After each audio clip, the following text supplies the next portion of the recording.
এই যে রুই মাছ রান্না করতেছি আজকে। হালকা ভাজে নিছি আগে, মশলা দিয়ে একটু কষলে তারপর তরকারিটা দিব।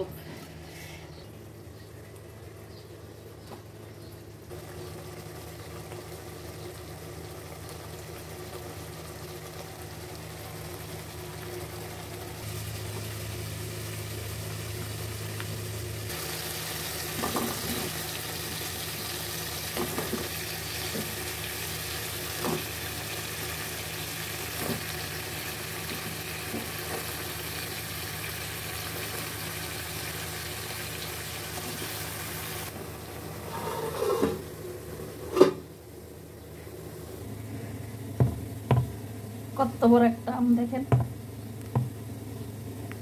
এটা দিয়ে ভর্তাও খাবো এখন।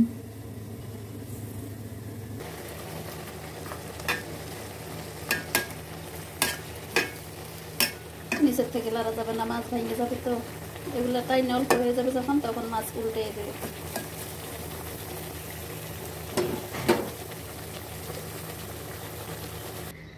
একদিক দিয়ে রান্না করতেছি আর একদিক দিয়ে ফ্রিজ পরিষ্কার করতে আসছি। কারেন্ট নাই, ভাবলাম ফ্রিজটা পরিষ্কার করে নেই, খালি করে নিছি। ফ্রিজ পরিষ্কার করা হবে এখন।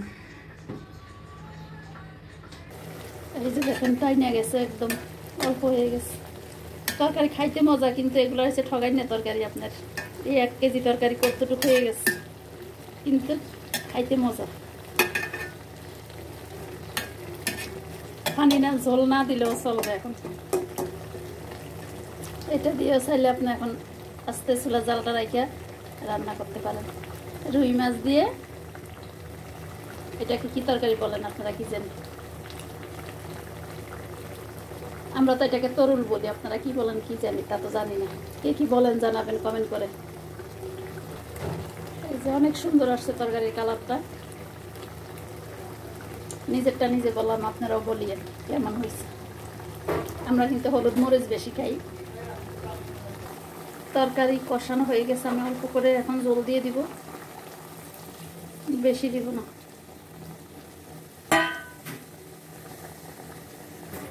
এই যে হওয়া তাহলে অপেক্ষা করি। আমার তরকারি রান্না করা শেষ, আর অল্প।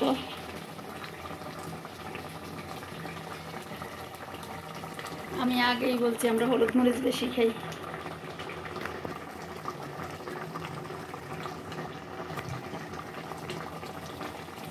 মোবাইলে কিন্তু হলুদটা বেশি দেখা যায়, আসলে বেশি হয় না, ক্যামেরাতে লাগতেছে এরকম।